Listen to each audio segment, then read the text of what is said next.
हरे दंडवत प्रणाम। कृष्णा प्रभु। हम हरे कृष्णा प्रभु जी।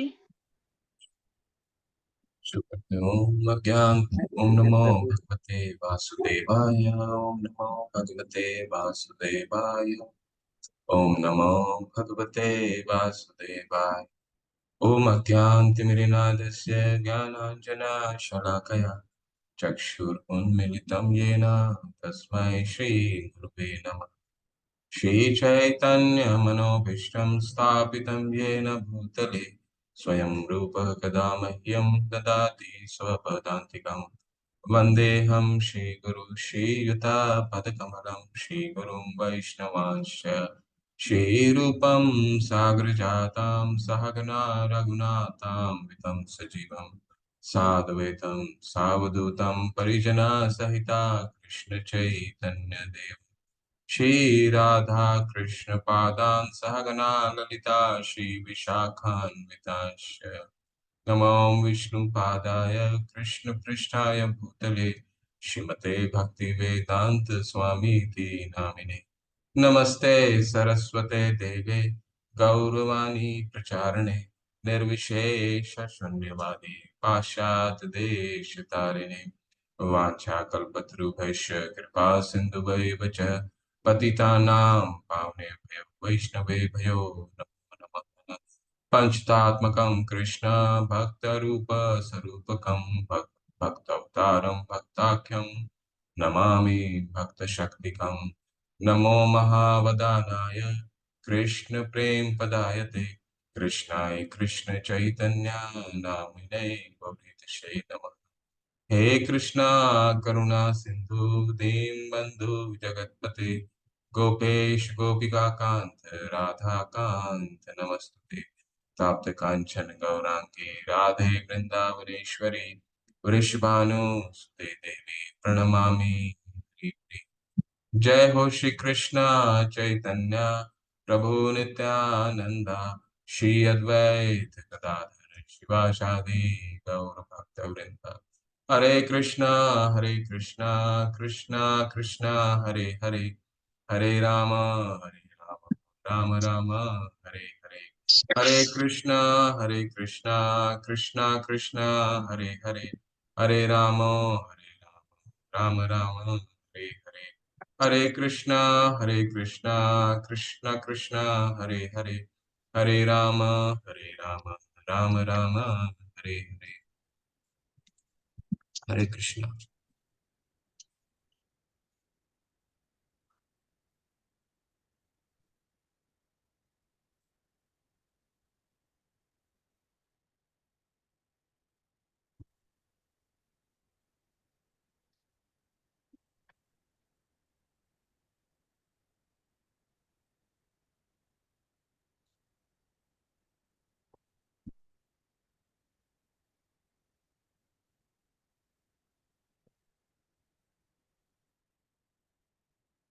हम अपने श्लोका को चयन कर लेते हैं। श्लोक संख्या है पहला। अन्यभिलाषिता शून्यं ज्ञान कर्मा धनावृतम् अनुकूलेन कृष्ण अनुशीलनं भक्तिरुत्तम। अन्यभिलाषिता शून्यं ज्ञान कर्मा धनावृतम् अनुकूलेन कृष्ण अनुशीलनं भक्तिरुत्तम। सर्वोपाधि विनिर्मुक्तं तत्परत्वेन निर्मलम् ऋषिकेन ऋषिकेश सेवनं भक्तिरुच्यते। सर्वोपाधि विनिर्मुक्तं तत्परत्वेन निर्मलं ऋषिकेन ऋषिकेश सेवनं भक्तिरुच्यते। अतः श्रीकृष्ण नामादि न भवेत् ग्राह्यमिन्द्रियः शिवोन्मुखे जिह्वादौ स्वयं एवं स्मृतियतः। अतः श्रीकृष्ण नामादि न भवेत् ग्राह्यमिन्द्रियः शिवोन्मुखे जिह्वादौ स्वयं एवं स्मृतियतः। अनाशक्त्य विषयान् यथार्हम् उपयुञ्जतः निर्बन्ध कृष्ण संबंधे युक्तं वैराग्यमुच्यते।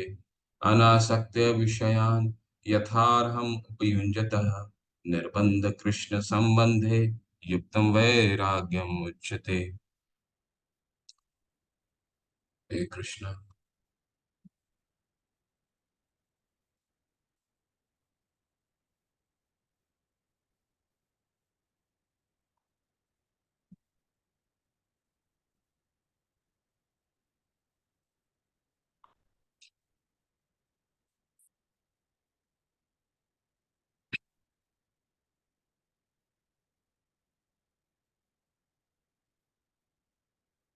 हरि नाम शुरू करने से पहले ये 10 नाम अपराध हम सभी को याद होने चाहिए। नहीं भी याद है तो उसको एक जगह लिख करके उसको हरि नाम शुरू करने से पहले इसको रोजाना इसका अध्ययन कीजिए। रोजाना पढ़ने के बाद अभी हरि नाम शुरू कीजिए। पहला, भगवत नाम के प्रचार में संपूर्ण जीवन समर्पित करने वाले महाभागवतों की निंदा करना। दूसरा, शिव ब्रह्मा आदि देवों के नाम को भगवान नाम के समान अथवा उनसे स्वतंत्र समझना। तीसरा, गुरु की अवज्ञा करना अथवा उन्हें साधारण मनुष्य समझना। चौथा है वैदिक शास्त्रों अथवा प्रमाणों का खंडन करना। पांचवा है हरे कृष्ण महामंत्र के जप की महिमा को काल्पनिक समझना। छठा है अपराध है पवित्र भगवत नाम में अर्थवाद का आरोप करना। सातवां अपराध आता है नाम के बल पर पाप करना। आठवां अपराध है हरे कृष्ण महामंत्र के जप को वेदों में वर्णित एक शुभ सकाम कर्म के समान समझना। और नौवां है अश्रद्धालु व्यक्ति को हरिनाम की महिमा का उपदेश देना।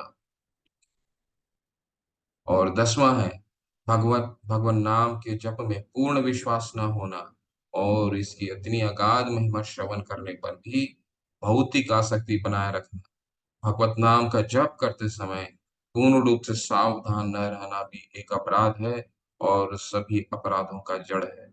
अतएव सभी वैष्णवों को सावधानी पूर्वक जप करना चाहिए ताकि जीवन का अंतिम गंतव्य शीघ्र अतिशीघ्र प्राप्त हो सके। और जीवन का अंतिम गंतव्य है कृष्ण प्रेम।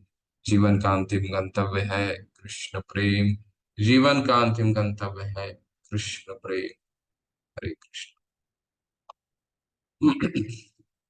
कल हमने 17, 16, 15 और 16 अध्याय संपन्न किया जिसमें हमने रागात्मिका भक्ति, अ, वैदिक भक्ति का, साधना भक्ति का हम दूसरे पड़ाव पे थे। वैदिक भक्ति के साधना भक्ति के साधना भक्ति दो प्रकारों में विभाजित की जाती है। पहला है वैदिक भक्ति जिसमें नियमों का पालन होता है। ठीक है, हमने उसको बहुत विस्तार से अध्ययन किया है। दूसरा राग राग भक्ति, राग भक्ति, इसमें रागा भक्ति, खासकर रागानुगा भक्ति। राग भक्ति में कल सुधीर प्रसारी प्रभु का प्रश्न था कि दोबारा इसको बता दीजिए। मैं 1 सेकंड में इसको 1 मिनट में समझा देता हूँ दोबारा से। फिर मैं आपको एक छोटा सा लता बीज पे 2 मिनट बस समझाऊंगा, फिर हम अपने नए अध्याय में जाएंगे। रागात्मिका भक्ति, राग का क्या मतलब होता है? राग का हम जैसे पढ़ते हैं, अभी हमने तीसरा श्लोक क्या पढ़ा? स्वयं अतः श्री कृष्ण नामादि न भवेद ग्राह्य इंद्रिय सेवोन्मुखे ही जिह्वादो स्वयं एवं श्रुतियतः। अतः श्री कृष्ण नाम आदि, कृष्ण का नाम हम अपने जीभ पे लेंगे और हमारी अनर्थ अगर हमारे ग्रंथियां रहती हैं तो हमारा वो भगवान के प्रति प्रेम उत्पन्न नहीं होगा। तो उसके लिए क्या करना होगा? सेवोन्मुखे ही जिह्वा दो स्वयं एवं स्मृतियत। हम भगवान से हम भगवान का नाम का जप, उनकी सेवा करेंगे अपने जप के माध्यम से, जिह्वा से, तो स्वयं एवं स्मृति अतः, ठीक है, वो भगवान का प्रेम स्वतः ही प्रकट होगा। नित्य सिद्ध कृष्ण प्रेम साधु कबुनाई श्रवण आदि शुद्ध चित्ते कर उदय। तो राग का मतलब है स्वयं एवं स्मृति अतः, उसको स्वयं स्फूर्ति होता है। धीरे धीरे वैदिक भक्ति के नियमों का पालन करते करते करते राग उत्पन्न हो जाता है। तो राग के भी दो प्रकार होते हैं, रागात्मिका भक्ति, रागानुगा भक्ति। रागात्मिका भक्ति वो भक्ति होती है जो ब्रज के वासी भगवान को प्रत्यक्ष रूप से भक्ति करते हैं, उसे रागात्मिका भक्ति कहते हैं। और रागानुगा भक्ति में क्या, राग जो रागात्मिका भक्तगण है उनका अनुसरण करते हुए भगवान तक पहुंचना, वो रागानुगा भक्ति हो जाती है। ठीक। कल हमारे मन में बहुत सारा संशय आया, प्रत्यक्ष अप्रत्यक्ष। उसका कारण वो बिल्कुल संशय सही है। क्यों संशय आता है? क्यों? क्योंकि हमें हम अभी हमें रागानुगा भक्ति अभी हम आज के अध्ययन में भाव भक्ति और सबसे 19वां अध्याय में हम प्रेम भक्ति पढ़ेंगे। तो ये भक्त हमें इसीलिए हमारे कक्षा हमारे जो सिलेबस है भक्ति शास्त्र का उसमें ये बस एक झलक के माध्यम से हमें बस दिया गया है। ठीक है। हमारा भक्ति शास्त्री का मुख्य उद्देश्य होता है वैदिक भक्ति के नियमों का पालन करना। परंतु 20वें अध्याय के बाद जो 37 अध्याय है वो सिर्फ रागा वो भाव और प्रेम पे ही अ, पूर्ण रूप से पूर्ण रूप से उस पे ही अ, आधारित है। इसीलिए हमारा स्तर वो नहीं है जिसको हम समझ सके। ठीक है। क्योंकि हम अभी स्नातक हैं। स्नातक का क्या मतलब, हम अभी भगवत गीता का अध्ययन शुरू किया हमने। ठीक है। तो एक 12वें क्लास का बच्चा कभी भी पीएचडी का कोर्स नहीं समझ सकता। इसीलिए प्रभुपाद जी ने इसको 3 भागों में विभाजित किया है। कैसे? स्नातक, भगवत गीता स्नातक है। ठीक है। इसके बाद आता है आपका पोस्ट ग्रेजुएशन जो हम श्रीमद् भागवतम को अ, अ, प्रभुपाद जी बताते हैं। और इसके तत्पश्चात आता है चैतन्य चरितामृत जो जो सबसे सर्वोच्च हमारा ग्रंथ माना जाता है। और ये 3 गौड़ीय वैष्णव की खुराक है। खुराक मतलब डाइट है। ठीक है। तो हमारा स्तर अभी अ, स्नातक है। स्नातक के स्तर पे है।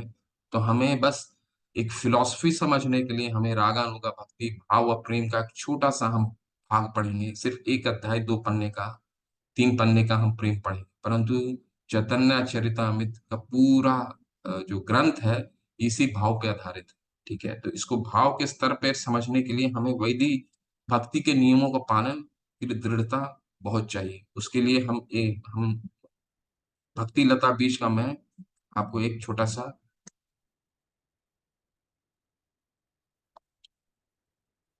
सा एक आपको स्लाइड दिखाता हूँ।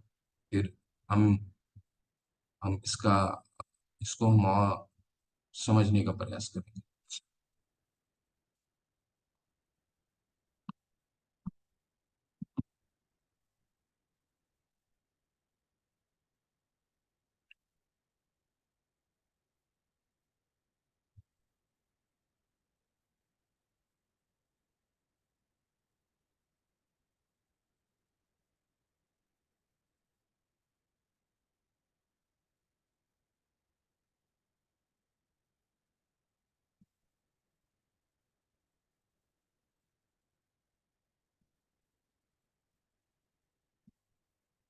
ब्रह्मांडे भ्रमिते कौन भगवान जीवा, गुरु प्रसादे पाए भक्ति लता बीज। आज 75वां व्यास पूजा दिवस है।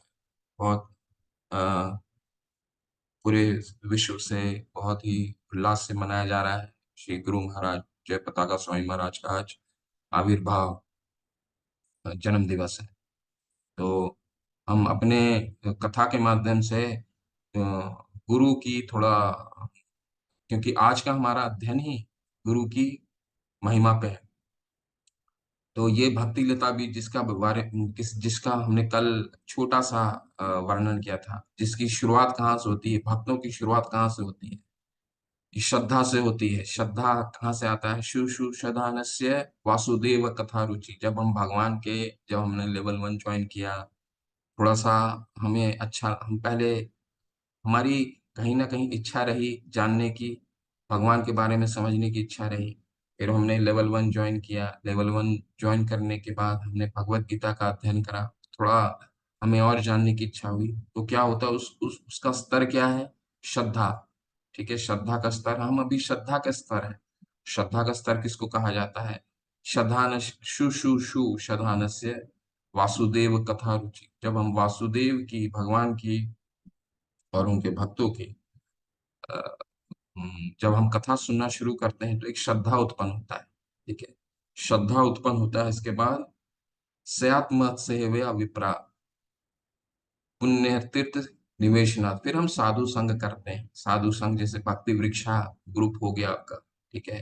अभी वो शुद्ध साधु संग क्या स्तर क्या है वो नहीं कह सकते। परंतु मुख्य उद्देश्य यही है साधु पूरे इस फिलॉसफी का, कि भक्ति भक्ति वैभव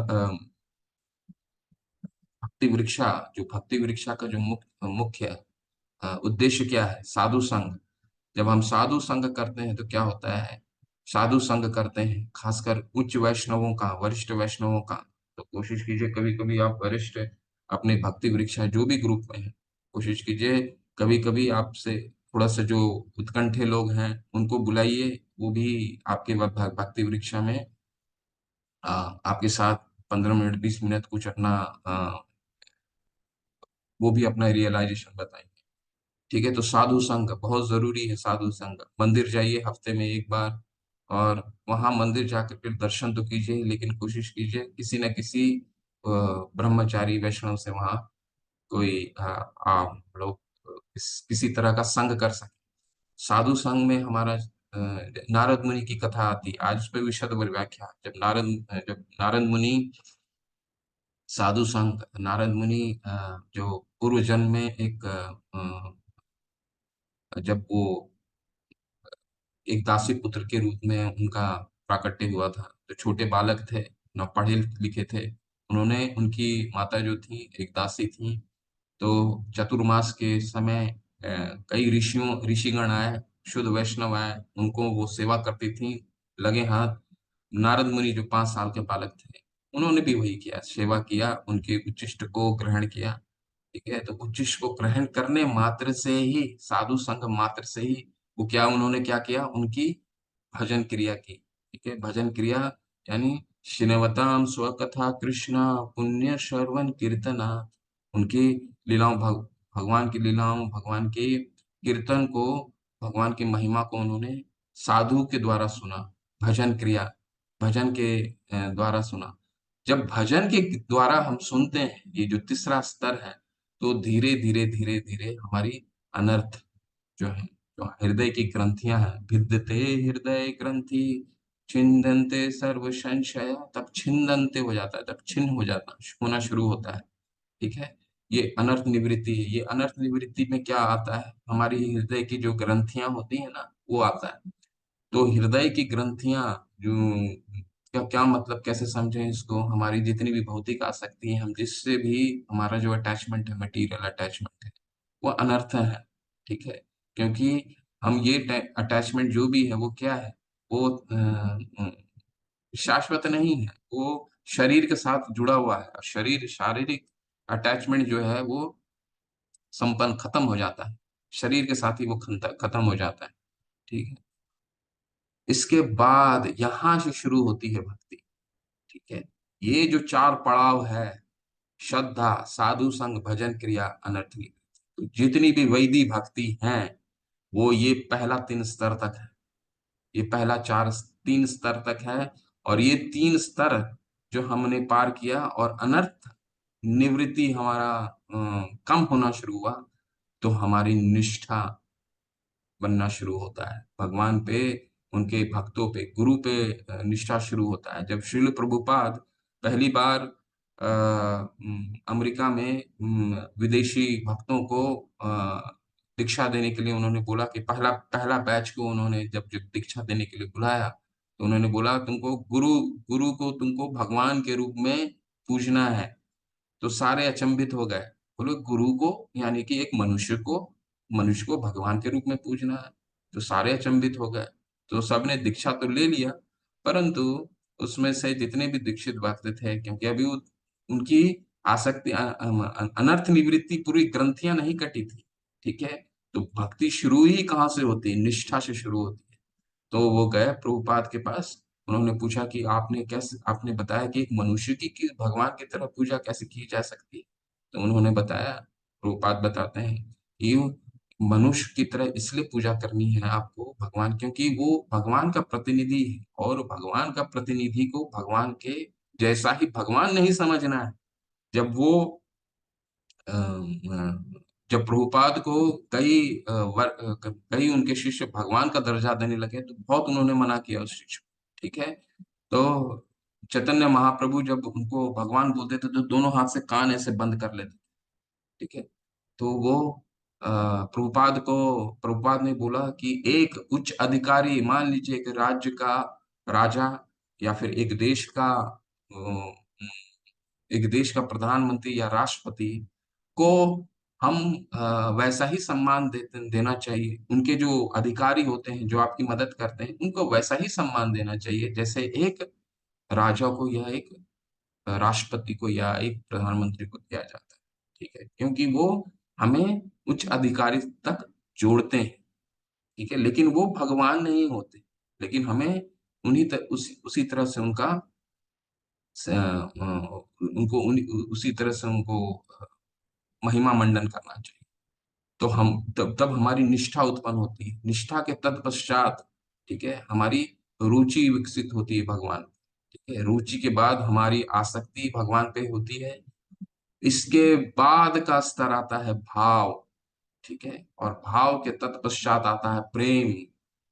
तो ये भाव के स्तर पे ये जितनी भी रसें हैं, 5 रस, ठीक है, वो क्या है? शांत, दास, साख्य, वात्सल्य, माधुर्य। जो हमने जिसका भी अध्ययन किया, राग, राग का उत्पन्न होना वो अनर्थ निवृत्ति के बाद शुरू होता है। और जो रस का उत्पत्ति है, रस की उत्पत्ति है जिसका हमने कल रागात्मिका भक्ति के बारे में पढ़ा, वो इस स्तर का है, भाव के स्तर पे उत्पन्न होता है। तो हम इसको हमारे को समझने के लिए कम से कम अनर्थ निवृत्ति के स्तर पे आना होगा, तब हम इन रसों को समझ सकते हैं। तो हमारे मन में ये प्रश्न आ सकता है कि भगवान से हम प्रेम करते हैं तो किस स्तर से प्रेम करें? हमें अभी उस स्तर तक नहीं सोचना है। क्यों नहीं सोचना है? क्योंकि हम वो स्वयं एवं स्फूर्ति यदा, वो स्वयं स्फूर्त होगा जब हम इस स्तर पे पहुंचेंगे। ठीक है, तो हमें अभी क्या करना है? तो भाव के स्तर पे हमारा रागात्मिका भक्ति, जितने भी रस हैं भगवान, कल हमने रागानुगा भक्ति के 2 रूप देखे, संबंध रूप और काम रूप। तो ये एज ए फिलॉसफी हमें समझना जरूरी है, पर उस स्तर तक हमें अभी सोचने की आवश्यकता नहीं है, क्योंकि हमारा राग के स्तर पर हमारा अभी भक्ति नहीं है। हमें हमारी भक्ति कहाँ है? हमारी भक्ति अभी श्रद्धा के स्तर पर है, कनिष्ठ हैं और भक्ति की शुरुआत कहाँ से होती है? गुरु को हमने दूसरे तीसरे अध्याय में क्या पढ़ा था, छठे अध्याय में कहा क्या पढ़ा था कि भक्ति शुरू ही होती है गुरु के शरण से। सबसे पहला 5 मुख्य गौण प्राइमरी विषय क्या थे? गुरु का शरण ग्रहण करना, दूसरा गुरु से दीक्षा लेना, और उनके आदेशों का पालन करना, फर्स्ट एंड सेकंड। तो हम अभी इस स्तर पे हैं, अभी हम श्रद्धा विकसित कर रहे हैं गुरु के प्रति। हमारा श्रद्धा, जिन्होंने दीक्षा ले लिया है, वो भी अभी कनिष्ठ के ही स्तर पे है। क्या क्यों स्तर है उनका कनिष्ठ? क्योंकि अभी पूर्ण रूप से, क्योंकि इन 4 नियमों का पालन, हम बोल तो देते हैं ये 4 नियमों का पालन, पर 4 नियमों का पालन भौतिक जगत में करना अपने आप में एक तपस्या है। इसका 16 माला करना बिना अपराध के एक तपस्या है। और जब हम ये श्रद्धा से ऊपर उठते हैं, साधु संग, अब हमारा अभी स्तर, इस स्तर पे हैं हम, श्रद्धा के स्तर पे। इसीलिए हमें हमारा वैदिक भक्ति के नियमों का पालन हमारे लिए परम आवश्यक है। तभी हम अनर्थ निवृत्ति के स्तर तक पहुंचेंगे। जब हम अनर्थ निवृत्ति के स्तर तक पहुंच जाएंगे तो भक्त क्या करते हैं? भक्त पूर्ण रूप से भगवान पे शरणागत हो जाते हैं। और शरणागत फिर भगवान श्रुति अध, गुरु की कृपा से ही फिर ये जितनी ऊपर की स्तरें हैं ये स्वतः ही स्फूर्ति अदा होती है। ठीक है, रूप गोस्वामी पाद और सनातन गोस्वामी ने सिर्फ एक ही कार्य किया। क्या किया उन्होंने? चैतन्य महाप्रभु के शरण ग्रहण किया। फिर चैतन्य महाप्रभु के शरण ग्रहण किया और उनके शिक्षाओं को पालन। उन्होंने क्या बोला कि वृंदावन जाओ और उस धर्म स्थली को उजागर करो। उन्होंने वही किया। ठीक है, और वही करते करते करते करते वो इस स्तर पे आए। लेकिन कभी भी इस स्तर पे आने के लिए उन्होंने ये नहीं सोचा कि मुझे प्रेम या भाव के स्तर पे आना है। उन्होंने क्या किया? उन्होंने सिर्फ अपने गुरु के आज्ञाओं का पालन किया कि महाप्रभु ने कहा है कि प्रचार करो और जितने हो सके ग्रंथ को लिखो। रूप उसको जितने हमारे षड गोस्वामी, उन्होंने क्या किया? सिर्फ ग्रंथ लिखा। आज हम जो अध्ययन कर रहे हैं उन्हीं उन्हीं के ग्रंथ का अध्ययन कर रहे हैं। उन्होंने हमारे पूरे पीढ़ी, देखिए आचार्यों को हमें बार बार धन्यवाद देना है। क्यों? क्योंकि ये ग्रंथों को उजागर करना अपने आप में बहुत ही, और श्रील प्रभुपाद उन्होंने क्या किया, इन ग्रंथों तक को हम तक पहुंचाया, सभी भाषाओं में पहुंचाया, हमारे लिए कितना सरल कर दिया। ठीक है, तो हम अभी इस स्तर में हैं, इसीलिए हमें एज अ फिलॉसफी यहाँ समझना जरूरी है, पर बहुत ज्यादा हमें ध्यान देने की आवश्यकता नहीं। क्यों? क्योंकि ये रसों की उत्पत्ति तब होगी जब हम अनर्थ निवृत्ति, हमारी अनर्थ है, हमारे ग्रंथ या जो है वो संपन्न होगा, वो खत्म हो। ठीक है, तो ये इसलिए ये हम आज हम क्या पढ़ेंगे, ये भाव का अ, स्तर पढ़ेंगे। तो एज अ फिलॉसफी हमें समझना जरूरी है कि ये भाव स्तर होता क्या है। ठीक है, और फिर हम 19वां 17 और 18 जो है ये भाव का स्तर है, ये हम पढ़ेंगे। और जो 19वां है वो हल्का सा प्रीकर्सर जिसको कहते हैं, टीजर जिसको कहा जाता है, थोड़ा सा हम प्रेम के बारे में पढ़ेंगे। क्यों? क्योंकि 20 से लेकर के 37वां अध्याय इसी पे आधारित है, इन दो ऊपर के जो दो गुण हैं उसी पे आधारित है। ठीक है, शुरू करते हैं।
इस अध्याय का फ्लो कैसा है वो मैं समझा देता हूँ। वो छोटा अध्याय है, इसको हम आज फास्ट पढ़ेंगे। भाव का स्तर समझने, भाव की परिभाषा क्या है वो समझेंगे, भाव प्रकट कैसे होता है। ठीक है, हमने वो भक्ति लता बीज समझ गए हम। ठीक है, ये 8वां स्तर है भाव। ठीक है, ये प्रकट कैसे होता है, दो तरीकों से प्रकट होता है। एक गुरु जो भगवान के प्रतिनिधि हैं उनके उनको हाथ थाम करके पकड़ना, उनके उनको हाथ थामे हुए पकड़ते हुए भाव का प्राकट्य होता है। और दूसरा भगवान स्वयं कहते हैं, भगवान स्वयं करते हैं ना। 12वें अध्याय में भगवान ने कहा, क्या कहा था, ये तु सर्वाणि कर्माणि मयि सनस्य मत्परः अनन्य योगेन माम ध्यानन्त उपासते तेषाम् अहं समुद्धरता मृत्यु संसार सागरात् भवामि न चिरत् पार्थ मय्यावेशित चेतसाम्। तो मेरी अनन्य भक्ति करते हो तो तेषाम अहम समुद्धरता मृत्यु संसार सागरात्, ये मृत्यु संसार, ये जो संसार है वो क्या है, मृत्यु रूपी एक सागर है। अगर सागर में हम स्वयं छलांग लगा देंगे उसको पार करने के लिए, हो सकता है हम बहुत अच्छे तैराक हों, हम बहुत एक्सपर्ट हों, परंतु हमारा डूबने के कितने चांसेस हैं अगर हम समुद्र में डुबकी लगा लें। ठीक है, तो बचने की जो चांस है बहुत कम है। तो उसके लिए भगवान क्या कहते हैं, तेषाम हम समुद्धरता मृत्यु संसार सागरा भवामी न चिरत पार्थ। ऐसे भक्तों को भवामी न चिरत पार्थ, में चिरत तुरंत उठा करके लेके तुरंत उसका उद्धार करता हूँ, उसको स्वयं आता हूँ लेने के लिए। तो भगवान जब स्वयं आते हैं लेने के लिए तो दो रूप में प्रकट होता है ये भाव। एक तो भगवान जब स्वयं आते हैं लेने के लिए स्वयं भाव प्रकट करते हैं, जो बहुत ही रेयर है, जो आचार्य गण बताएंगे बहुत ही, वैसे हम आज पढ़ेंगे उसके बारे में। ठीक है, शास्त्रों में उसका भी उल्लेख है परंतु वो बहुत कम हो पाता है। दूसरा, गुरु के हाथ पकड़ करके वो भाव का प्रकट होता है, जो हमारे आचार्यों ने किया। ठीक है, गुरु हर, क्योंकि गुरु परंपरा शुरू से ही गुरु परंपरा पे बहुत जोर दिया जाता है। क्यों? क्योंकि ये जो मार्ग है बहुत सरल है, क्योंकि भगवान का आगे हम आज पढ़ेंगे। भगवान हम जीवन भर इस चीज का वेट नहीं कर सकते हैं कि भवामी भगवान अब आएंगे। भवानी भवामी न चिरत पार्थ मैया वेशते चेत सम। हमने तो गोता लगा लिया, लेकिन अब भगवान या अब देख रहे हैं अब आएंगे भगवान हमें या लेने के लिए, अब आएंगे लेने के लिए, अब आएंगे। तो उससे अच्छा क्या है, हम गुरु को, गुरु के हाथ थाम लें। ठीक है, गुरु क्या करेंगे, वो भक्ति में इतना हमें अभ्यस्त कर देंगे, इतने कार्य में हमें उलझा देंगे कि हमारा मन ही हमारे हर समय भगवान की सभी सेवाओं में हमारा मन लगा रहेगा, है ना। तो इसीलिए प्रभुपाद जी ने क्या कहा, प्रभुपाद जी ने कहा कि जब उनको एक रिपोर्टर ने पूछा कि आप तो कह रहे हैं कि ये अ, जो युग धर्म है कलयुग का वो है संकीर्तन यज्ञ, परंतु आप मंदिरों का इतना निर्माण कर रहे हैं। तो उन्होंने कहा कि मंदिर का निर्माण नहीं करेंगे तो यहाँ पे तो संकीर्तन यज्ञ पे तो किसी को हमें 1 घंटा 1.5 घंटा 2 घंटा बैठना जपा के लिए, उस पर पूर्ण बिना अपराध किए हुए बहुत मुश्किल। तो भगवान तो कहते हैं सततम कीर्तयन्तु माम, सततम कीर्तन करना है, हर समय कीर्तन करना है। ठीक है, परंतु हमारा मन ही नहीं लगता है। इसीलिए मन लगाने के लिए ये इतने व्यवस्थाएं की गई हैं, मंदिर का निर्माण, ग्रह की पूजाएं। ठीक है, तो ये सब क्या है, ताकि भक्तगण किसी न किसी तरीके से सेवा में व्यस्त रहें और अपना मन हर समय भगवान के सततम कीर्तयन्तु माम।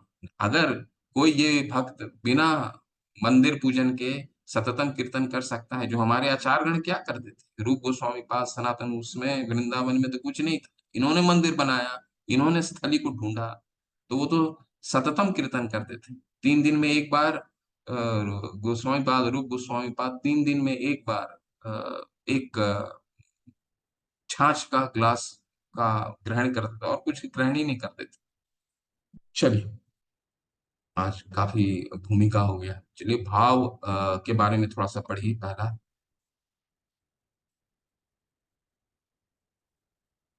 कोई हैंड रेस कर सकते हैं, उसका अध्ययन कर सकते हैं।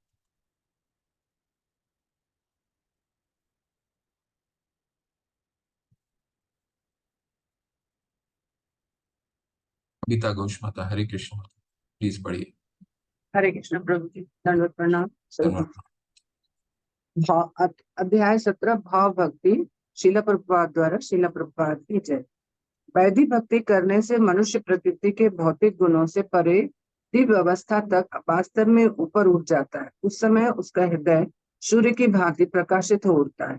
जिस तरह लोगों से दूर स्थित होने के कारण सूर्य के किसी तरह के बादल से ढक जाने की संभावना नहीं रहती, उसी प्रकार जब भक्त सूर्य की तरह शुद्ध हो जाता है तो उसके हृदय से भाव में प्रेम का विस्तार होता है, जो सूर्य प्रकाश की अपेक्षा अधिक तेजोमय होता है।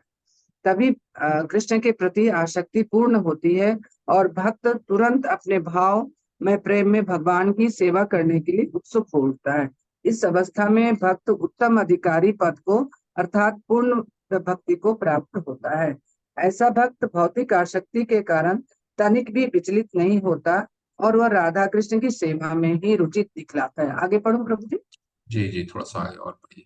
इसके स्पष्टीकरण के लिए पिछले अध्यायों में भक्ति के लक्षणों के साथ ही कतिपय निर्देश भी बतलाए गए हैं कि हम अपनी वर्तमान इंद्रियों से किस तरह भक्ति कर सकते हैं और रागानुगा प्रेम में भाव के स्तर पर धीरे धीरे किस प्रकार उठ सकते हैं। इस तरह वैदिक भक्ति तथा रागानुगा भक्ति भक्ति के इन दो प्रकारों की व्याख्या की गई है। वैदिक भक्ति के दो विभाग होते हैं, प्रभात्मक यानी सिद्धि अंश तथा कार्यकारी यानी साधन अंश। प्रभात्मक सिद्धि अंश भाव कहलाता है। इस संबंध में तंत्रों में एक कथन आता है कि भगवान के शुद्ध प्रेम की पहली अवस्था भाव है। इस अवस्था में मनुष्य कभी कभी आंसू बहाते या कांपते देखा जाता है। यद्यपि ये लक्षण सदैव प्रकट नहीं होते, किंतु यदा कदा प्रकट होते हैं। जब दुर्वासा ने राजा अम्बरीश को संकट में डाल दिया था तो वे भगवान के चरण कमलों का चिंतन करने लगे। इस तरह उनके शरीर में कुछ परिवर्तन विकसित हुए और उनके नेत्रों से अश्रु झरने लगे। ये लक्षण भाव के कार्य हैं। ये शरीर के कंपन एवं अश्रुपात के रूप में देखे जाते हैं। ये भाव लक्षण बाह्यतः प्रकट हो जाने के बाद मन में बने रहते हैं, और भाव की यह सात्यत्य समाधि कहलाती है। आस्वाद की यह अवस्था कृष्ण के साथ प्रेम व्यापार के भावी आदान प्रदान करने का कारण बनती है। हरे कृष्ण। हरे कृष्ण, बहुत सुंदर पढ़ा हाँ, माता आपने, धन्यवाद जी। माता। माता तो प्रभु जी, अभी मैं मायापुर गई थी तो यही हाल हो गया था मेरा। मैं जब दर्शन करने गई तो मेरे मतलब आंख से ऐसे अविरल आंसू बह रहे थे, बहुत ज्यादा। जब मंगल कल आरती और ये सब देखी, नर सिंह आरती। हरे कृष्ण प्रभु से। तो यहाँ क्या वर्णन है? वर्णन है जैसे भाव भक्ति क्या है। भाव भक्ति स्वयं जब हम वैदिक भक्ति के नियमों का पालन करते रहते हैं, एक स्तर ऐसा आता है जब हमारा राग उत्पन्न होता है। राग उत्पन्न होने के बाद का जो स्तर है वो हमने देखा है, वो अ, भाव भक्ति जो है, आठवां स्तर है। उस स्तर में क्या होता है? एवं प्रसन्न मनसो भगवत भक्ति योगता भगवत तत्व विज्ञानम मुक्त संग से जायते। मन अपने आप ही प्रसन्न होता है। ठीक है, प्रसन्न करने की आवश्यकता नहीं है कि वो एक ऐसा स्तर होता है, भाव का स्तर, जो अर्च विग्रह भी उनके सामने नहीं अगर है। क्योंकि अर्च विग्रह क्यों दिए जाते हैं? मंदिर में जो अर्च विग्रह होते हैं वो क्या होते हैं? वो शुरुआत के स्तर है। ठीक है, क्योंकि हमारी आसक्ति हो, आचार्य जो अच्छे जब हम अर्श विग्रह को देखते हैं तो हमारा आदान प्रदान हो प्रेम। परंतु जब भाव का स्तर में एक भक्त पहुंचते हैं तो वो भगवान को हृदय में स्वतः देख पाते हैं। और सब समय उनको अर्च विग्रह का ऐसा नहीं है कि उनको अर्च विग्रह को देखने की आवश्यकता है, नहीं। हर समय वो भगवान को, एवं प्रसन्न मन सो, भगवान को हर समय देख पाते हैं, वो हर जगह देख पाते हैं। ठीक है ना, हम वो छठे अध्याय में पढ़ते हैं ना, यो माम पश्यति सर्वत्र सर्व च मयि पश्यति तस्य अहम न प्रणश्यामि स च मे न प्रणश्यति। भगवान का जो भक्त है वो वही स्तर है। यो माम पश्यति सर्वत्र, भगवान कहते हैं छठे अध्याय में, मेरा भक्त यो माम पश्यति सर्वत्र, हर जगह मुझे देखता है। सत तस मुझे हर जगह देखता है, हर वस्तु में मुझे देखता है। तस्य अहम न प्रणश्यामि स च मे न प्रणश्यति, मैं उसके लिए कहीं आदृश्य नहीं होता हूँ, वो मेरे लिए कभी भी आदृश्य नहीं। मैं उसके लिए कितना सुंदर ये सब वर्सेस हैं, कितने सुंदर श्लोक भगवान कह रहे हैं छठे अध्याय में, कि मैं अपने भक्तों के लिए हर जगह, मेरे भक्त मुझे हर जगह देखते हैं, हर वस्तु को हर वस्तु में मुझे देखते हैं। और दूसरा क्या, दूसरे लाइन में वो क्या कहते हैं? तस्य अहम न प्रणश्यामि सा च मे न प्रणश्यति, मेरे भक्त ऐसा एक भी क्षण नहीं है जो मुझे अदृश्य देखते हैं। कभी भी मेरे बिना उनका जीवन नहीं हो पाता है, और ना ही मेरे लिए वो कभी अदृश्य होते हैं, भगवान के लिए भी वो अदृश्य नहीं होते। ये भाव का स्तर रहता है। ठीक है, भाव के स्तर में जो हमारे आचार्य गण है, ठीक है, वो प्रभुपाद, श्रील प्रभुपाद जब लेक्चर देते थे, अमेरिका में लेक्चर देते थे, अमेरिका में लेक्चर अमेरिका में लेक्चर जब देते रहते लेक्चर देने से पहले वो अ, एक बार क्या हुआ कि कुल मिला के सात, बहुत बड़ा हॉल बुक किया गया, कुल मिलाकर सात लोग आए उसमें, और वो सात लोग से पहले उन्होंने क्या किया, अ, श्री नारद मुनि को अ, उन्होंने बिना देखे दंडवत किया। तो वहां पे कोई दिख ही नहीं रहे थे भक्तों को भी, जो उनके साथ भक्तगण थे उनको भी कोई नहीं दिखा कि श्रील प्रभुपाद किसको दंडवत कर रहे हैं। तो अ, प्रभुपाद जी से वो प्राय ऐसा करते थे, प्राय ऐसा करते थे। प्रभुपाद जी से भक्तों ने पूछा कि आप किसको दंडवत कर रहे हैं? बोले तुमने देखा नहीं, नारद मुनि आए हैं। तो अ, वो अ, भगवान के भक्तों को और भगवान को सर्व हर समय हर जगह देखते हैं। ये भाव का स्तर है। उनको मंदिर जाने की आवश्यकता नहीं कि मंदिर में अर्च विग्रह को देखें। ठीक है? तो ये वो स्तर है जो हर जगह देख सकते हैं। इसमें दो प्रकार के बताए गए हैं, प्रभावात्मक और कार्य, कौन सा क्या क्या क्या था, कार्यकारी और प्रभावात्मक। कार्यकारी का क्या मतलब है, जो हम पढ़ चुके हैं। कार्यकारी मतलब वैदिक भक्ति, और दूसरा प्रभावात्मक मतलब प्रभाव जो लाता है। यानी जो रागानुगा भक्ति, जो वैदिक भक्ति के नियमों का पालन हम करते हैं, जो तो उससे क्या है, जो नियमों का पालन करना वो कार्यकारी हो गया। एनी एक्टिविटी, कोई भी एक्टिविटी जो हम करते हैं वो कार्यकारी हो गया, जिससे भाव उत्पन्न होता है। ठीक है? क्योंकि हम कोई कार्यकारी कार्य करते हैं, कोई भगवान की भक्ति, वैदिक भक्ति के नियमों का पालन करते हैं, तब राग उत्पन्न होता है। राग के तत्पश्चात भाव की उत्पत्ति होती है। ठीक है? और जब भाव की उत्पत्ति होती है तो अष्टविकार शरीर में विकसित होते हैं। वो बहुत विशद वर्णन है उसका, उस पे नहीं जाएंगे। परंतु महाराज अम्बरीश अष्टविकार, कंपन होना, रुदन करना, रोंगटे खड़े हो जाना, इस तरह के अष्टविकार होते हैं। मूर्छित हो जाना। भगवान चैतन्य, महाप्रभु चैतन्य जब जगन्नाथपुरी के विग्रह को देखे थे पहली बार, तो वहीं मूर्छित हो गए थे। फिर सार्वभौम भट्टाचार्य और उनके भक्तगण उनको घर पे लेके गए। मूर्छित हो जाना। ठीक है?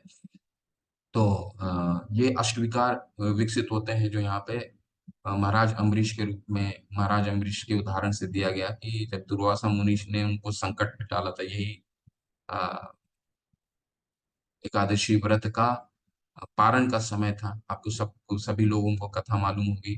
तो अष्टविकार विकसित हो गए। ठीक है? चलिए आगे पढ़ते हैं, थोड़ा सा और पढ़ते हैं इसमें। हाँ, हैंड रेस कीजिए, बड़ी बहुत सुंदर है। दो भक्त पढ़ सकते हैं इस पैराग्राफ। देवेश चंद्र प्रभु, हरे प्रभु, हरे कृष्ण प्रभु।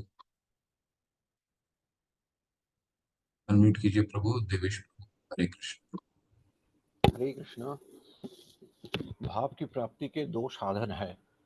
एक तो निरंतर शुद्ध भक्तों को शुद्ध भक्तों का संग करना है, और दूसरा साधन अति अति धन्य व्यक्तियों पर होने वाली श्री कृष्ण अथवा श्री कृष्ण के शुद्ध भक्तों की विशेष कृपा है। भाव की उपलब्धि प्रायः शुद्ध भक्तों के संग से हो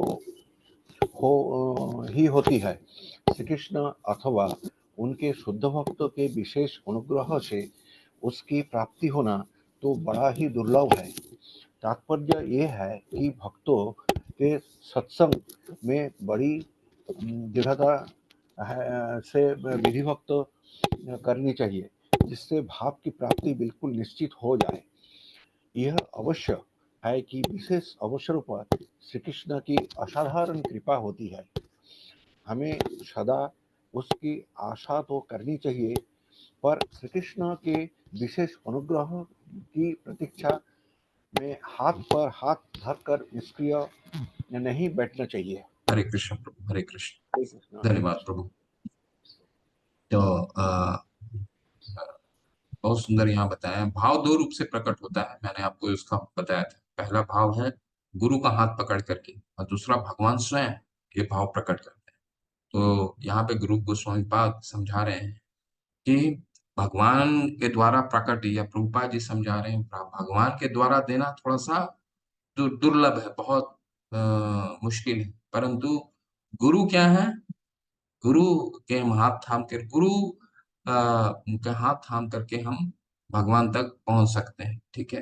तो श्रीमद् भागवतम में आता है क्या, गुरु का महिमा कैसे हम करते हैं। वैसे तो भगवत गीता में कहाँ गुरु का महिमा आया है, हैंड रेस कर करके कोई ये बता सकता है, कोई श्लोक ऐसा बता सकता है, या फिर कोई उसका अनुवाद भी बता सकता है। तो भागवत गीता में कहाँ गुरु के बारे में कहा गया है, गुरु का कहाँ वर्णन है। वो हैंड रेस करता है।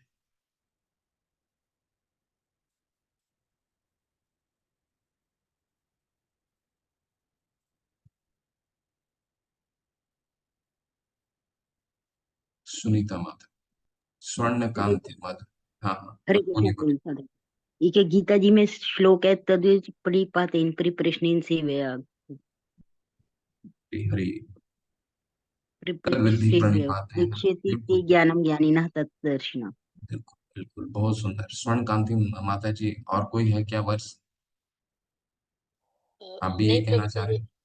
यही याद था प्रभु जी कि अर्जुन को समझा रहे कि गुरु के आश्रय में जाना चाहिए। जी हरे गुरु, हरे कृष्णा प्रभु जी। हरे हरे एक हरे। दफा और दूसरे अध्याय में जब वो समर्पण करते हैं तब वो बोलते हैं कि कार्पण दोषो प्रहते स्वभाव पृच्छामि त्वाम धर्म सम्मूढ़चेताः यश्रेयस्यात् निश्चितं ब्रूहि तन्मे शिष्यस्ते अहं साधिमां त्वां प्रपन्नम। बोलते हैं अब मैं आपका शिष्य बन गया हूँ, तो वहां पर भी उन्हें वे गुरु की भांति स्वीकार करते हैं। हरे कृष्णा, हरि बोल माँ।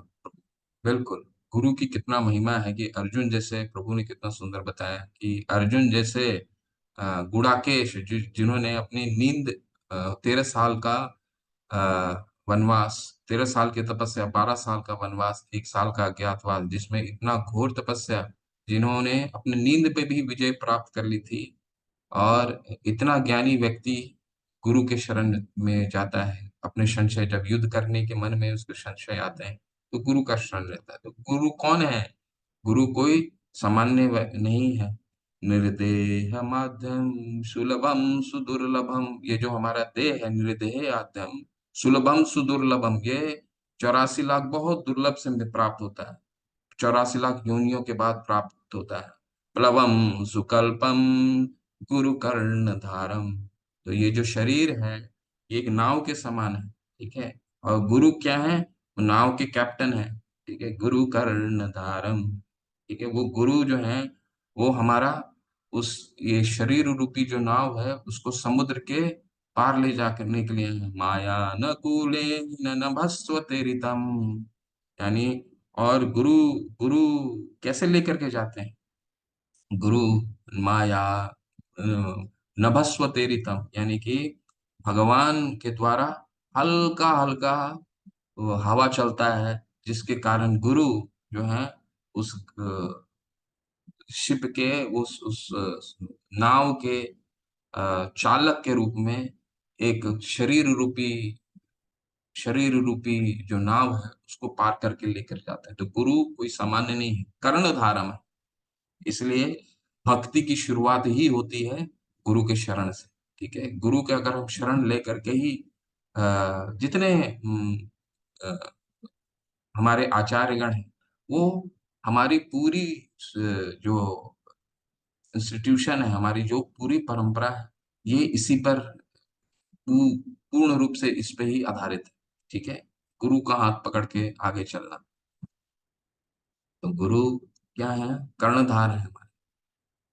और भगवान भी करते हैं, दो तरीका है, लेकिन प्रभुपाद क्या कह रहे हैं, प्रभुपाद समझा रहे हैं भगवान का थोड़ा सा वो इतना दुर्लभ है, उतना सुलभ नहीं है। तो क्या हमें जीवन भर उनका हमें वेट करना है भगवान का? तो उसका उदाहरण भी देखिए, कितना सुंदर उदाहरण है। कोई पढ़ सकते हैं इस पैराग्राफ को? पढ़िए। पुष्पम होरी माता, हरे कृष्ण। हरे कृष्ण प्रभु जी। यह वैसा ही है जैसे कभी कभी देखा जाता है कि जिसने कभी विद्यालय का दर्शन नहीं किया हो उसको भी महापंडित मान लिया जाता है, अथवा विश्वविद्यालयों की संभावनाएं सम्मानार्थ उपाधियों से विभूषित किया जाता है। परंतु इसका अर्थ यह नहीं है कि जानबूझकर विद्यालय न जाए और यह आशा करें कि किसी विद्यालय से स्वतः डिग्री मिल जाएगी। यह न्याय से वि, विधि भक्ति का पूरी निष्ठा के साथ आचरण करना चाहिए, परंतु साथ ही श्री कृष्ण अथवा उनके भक्त की कृपा के लिए उत्कंठित रहें। हरे हरे कृष्ण। कृष्ण, धन्यवाद। देखिए कितना सुंदर से उदाहरण के रूप में समझाया कि क्यों हमें भगवान की कृपा पे भगवान की कृपा दुर्लभ होती है। ऐसा नहीं कि हमें उसकी याचना नहीं करनी, प्रभुपाद कह रहे हैं बिल्कुल याचना कर, परंतु उसके उसके लिए हमें बैठे नहीं रहना। और उदाहरण के रूप में क्या है, हो सकता है कि हमें, कई लोगों को होता है ना, बहुत अच्छे कार्य करते हैं तो उनको ऑनरेरी ऑनरेरी डिग्री दे दिया जाता है, पीएचडी की डिग्री दे दी जाती है। तो इसका मतलब ये नहीं है कि हम विद्यालय जाना बंद कर दें। प्रभुपाद बताते हैं कि हम अपना पठन, किसी को अगर पीएचडी की डिग्री करनी है तो वो ऐसा कार्य करने लग जाए कि स्वतः उसको ऑनरेरी डिग्री मिल जाए। ठीक है, वो ऐसा कर सकता है, ऐसा वो उत्कंठा कर सकता है, परंतु हो सकता है उसकी कार्य उतने सक्षम ना हो कि उसको वो डिग्री प्राप्त हो सकता है मिल जाए, परंतु उसका वेट करना है क्या? नहीं, प्रभुपाद कह रहे हैं उसका वेट करने की आवश्यकता नहीं। हमें क्या करना है? हमें गुरु का विद्यालय जाना है, शिक्षा ग्रहण करनी है और वेदी भक्ति के नियमों का पालन करना है, स्वतः ये सब और अपनी शुद्धिकरण करना है, स्वतः ये सब समान रूप से आ जाएंगे। ठीक है, तो नारद मुनि का विशद वर्णन है। नारद मुनि के जीवन से वर्णन है। नारद मुनि, जैसे मैंने आपको उदाहरण के रूप में बताया कि नारद मुनि अपने जीवन से ही हमें सिखाते हैं इसका। नारद मुनि एक दासी पुत्र थे और दासी पुत्र के रूप में उनको, ये दासी पुत्र के रूप में उन्होंने ऋषियों गण का, महाभागवतों का उन्होंने सेवा किया। भागवतों का सेवा करने के पश्चात उनकी माता, जब सोचिए 5 साल का जो बच्चा था, उनकी जो माता थी, उनकी माता का निधन हो जाता है, शरीर त्याग देती हैं एक दिन सर्प के काटने से। तो फिर भी आ, सिर्फ संग मात्र से वो उनकी भाव का प्राकट्य इतना हो जाता है कि अपने माँ की निधन के बाद भी, जो कि दोनों एक दूसरे पे ही आश्रित आश्रित थे, उनके माँ का और कोई नहीं था उनके पुत्र के सिवाय, पुत्र का माँ के सिवाय और कोई नहीं था, परंतु मात्र उनके माता का शरीर त्यागने, उनके निधन के बाद भी वो विचलित नहीं हुए। क्यों? क्योंकि विचलित इसलिए नहीं हुए क्योंकि उनको एक चीज समझ में आ गई थी 5 साल के बालक को, क्योंकि कि शायद भगवान का जरूर इसमें कुछ ना कुछ, अ, इसमें भगवान की लीला है। भगवान ही चाहते हैं कि मैं उनके कितना करीब आ सकते हैं। ठीक है, तो ऐसा कई बार होता है, कई जगह देखा जाता है कि जैसे शिल प्रभुपाद झांसी, जब सब कुछ छोड़े अभी नहीं थे, अभी घर छोड़ करके वो झांसी में अपनी संस्था को स्थापित करने के लिए गए थे। ठीक है, संस्था को स्थापित करने के लिए गए थे, तो उस समय उन्होंने एक जगह भी ले लिया था और जगह लेने के बाद वहां से शुरू भी उन्होंने एक संस्था शुरू भी कर दी थी। ठीक है, संस्था शुरू भी कर दी थी, परंतु उस जो जगह उन्होंने लिया था वो जगह किसी ना किसी तरीके से उनसे दोबारा छीन लिया गया। छीनने के बाद उनका जो छोटा सा व्यापार था इलाहाबाद में, उसमें उसी समय चोरी भी हो गई। 7,000 रुपए थे, 7,000 भी चोरी हो गई। ठीक है, तो ना ही जो संस्था स्थापित करने गए थे वो रहा उनके पास, ना ही आध्यात्मिक जगत में कुछ रहा उनके पास, ना ही भौतिक जगत में उनको जो था उनके पास वो भी चोरी हो गया। फिर भी विचलित नहीं हुए। क्यों? भगवान बताते हैं ना, यस्य अहम न प्रणश्यामि हरिष्ये तब धनम शनय। यानी अगर भगवान अपने भक्तों को अपने समीप लाना चाहते हैं तो उनसे सब कुछ भौतिक चीजें छीन लेते हैं। ठीक उसी तरह नारद मुनि के जब माता का निधन हो गया तो उन्होंने सोचा कि जरूर इसमें भगवान का कोई भगवान जरूर चाहते हैं कि उनके निकट आ सकें, और उन्होंने वही किया। इससे विचलित नहीं हुए और फिर वहां से निकले और भगवान को स्मरण किया। भगवान दर्शन भी दिए उनको, भगवान दर्शन दिए, फिर आगे का मार्ग उनके लिए प्रशस्त किया। तो ये भाव का सिर्फ महाभागवतों के संग करने का कितना बड़ा महामंडल है। देखिए, नारद मुनि अपने जीवन के प्रत्यक्ष अनुभव से हमें समझाते हैं। ठीक है, देखिए कितना सुंदर है ये प्रत्यक्ष उदाहरण कि शुद्ध भक्तों के संग करने मात्र से भाव अवस्था प्राप्त हो सकती है। केवल शुद्ध भक्तों की संग करने से अ, शास्त्रों में बहुत इसका साक्ष्य मिलता है। नारद मुनि स्वयं हमें साक्ष्य बताते हैं। ठीक है, एक और उदाहरण पढ़ते हैं। छोटा सा उदाहरण पढ़िए, बस यहाँ से यहाँ तक पढ़िए, कोई हैंड रेज करके पढ़ सकते हैं। पुष्पा मोहरी माता ने तो पढ़ लिया। ओम प्रकाश मनेरिया प्रभु, हरे कृष्ण। हरे कृष्णा प्रभु जी, दंडवत प्रणाम। श्री भगवान कपिल कहते हैं, हे जननी, शुद्ध भक्तों के संग में मेरी भक्ति की दिव्य शक्ति की अनुभूति होती है। अर्थात जब कोई शुद्ध भक्त बोलता है तो उसके वाक्य श्रोताओं के हृदय पर शाश्वत प्रभाव छोड़ जाते हैं। यही श्रवण कीर्तन का रहस्य है। एक व्यवसायिक कथावाचक सुनने वालों के हृदय में, प्रभु जी डोट ये अंडरलाइन हटा दीजिए प्रभु जी, अक्षर से ही दिखते नहीं है, चश्मा लगता है प्रभु जी। हरे कृष्ण। एक व्यावसायिक कथावाचक सुनने वालों के दृश्य में हृदय में दिव्य भाव नहीं जगा सकता, परंतु जब भगवत सेवा निष्ठ आत्मज्ञानी पुरुष बोलता है तो उसमें ऐसी शक्ति होती है कि श्रोताओं में भक्ति भाव का संचार कर देता है। अतः ऐसे अनन्य शुद्ध भक्तों का ही सत्संग करना चाहिए। इन पुरुषों के संग में और सेवन से कनिष्ठ भक्त अवश्य भगवान में श्रद्धा, रति और भक्ति को प्राप्त कर सकेगा। हरे कृष्ण, हरे कृष्ण। हरे कृष्ण। देखिए बहुत सुंदर है। इसमें एक ये भी है, ऐसा हमें साक्ष्य भी मिलता है। उदाहरण के रूप में हमने पढ़ा, भगवान कपिल कहते हैं, भगवान कपिल की दिव्य अनुभूति से ही भाव की उत्पत्ति हो सकती है। परंतु इसमें एक चीज निषेध दे रहे हैं।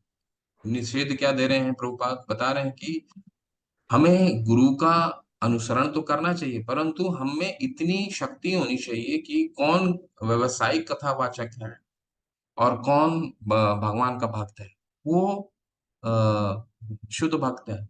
वो प्रभाव डालता है, प्रभावात्मक तभी आएगा क्योंकि हम सिर्फ सुनने, किसी को अलंकारिक बहुत अच्छा बोलता है, अलंकार शब्द लगाता है, बहुत अच्छा ओरेटर है, ठीक है। बहुत सारे ऐसे आप पंथ में देखेंगे कि बहुत अच्छी उनकी शिक्षाएं हैं, बहुत अच्छा ओरेटर है, पर क्या हमको उनको सुनना है? नहीं। तो क्या हमें भगवान क्या कह रहे हैं? प्रभुपाद के पास जब भक्तिचार्य स्वामी महाराज गए, महाराज ने बोला कि प्रभु मैं संस्कृत का अध्ययन करना चाहता हूँ। तो प्रभुपाद ने बोला, क्यों संस्कृत का क्यों अध्ययन करना है तुमको? उन्होंने बहुत सारे कारण बताए। भक्तेश्वर स्वामी महाराज अपने मेमोयर में ये वाक्य बताते हैं कि उन्होंने बोला कि बहुत सारे उन्होंने कारण दिए कि नहीं, मुझे पढ़ने में आसानी होगी, बोलने में आसानी होगी। तो प्रभुपाद उनको समझाते हैं, संस्कृत के तो कितने स्कॉलर हैं पूरे विश्व भर में, ठीक है। क्या वो भगवान के भगवान के संदेश का प्रचार कर पाए?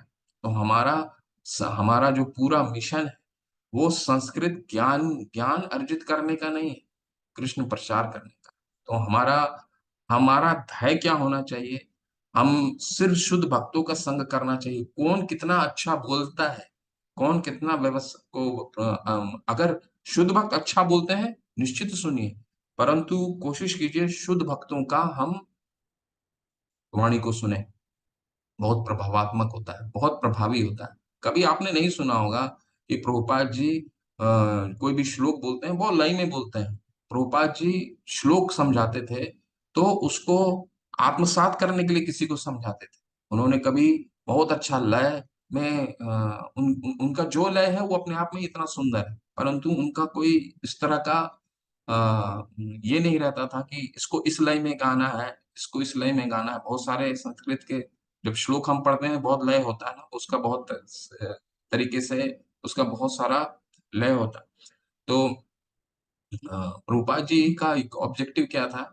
उनका सिर्फ ये था कि इन श्लोकों के व्यवहारिक रूप से कौन आत्मसात कर सकता है, तभी तो इतने लोगों को प्रभावात्मक हो सका, प्रभावी हो सका, ठीक है।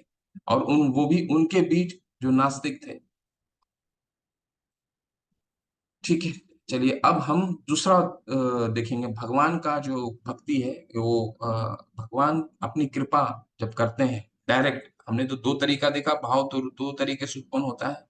गुरु के माध्यम से भगवान प्रत्यक्ष करते हैं, जिसका गुरु बताते हैं कि बहुत दुर्लभ है, परंतु संभव है, और उसका साक्ष्य कहाँ कहाँ मिलता है। ठीक है, ये पढ़िए, ये लाइन, ये पैराग्राफ पढ़िए, और इसका फिर हम सबका उदाहरण देखेंगे। स्वर्ण कांतिका माधुरी माता, हरे कृष्ण। हरे कृष्ण प्रभु जी, दंडवत प्रणाम। धन्यवाद। कदाचित देखा जाता है कि भक्ति की किसी भी पद्धति का आचरण किए बिना सहसा ही भाव का उदय हो जाता है। इसका कारण भी श्री कृष्ण अथवा उनके भक्त की विशेष कृपा होती है। श्री कृष्ण की कृपा से सहसा फूटे भाव के तीन भेद हैं: वाचिक प्रसादच, आलोक दानच तथा हार्दिक। हरे कृष्ण। हरे कृष्ण। तो ये इसको नोट कर लीजिए। वाचिक, भगवान जो अपना कृपा स्वयं प्रत्यक्ष रूप में देते हैं, तो उसको तीन तरीके से बोला, उसको तीन भाग में विभाजित किया जाता है।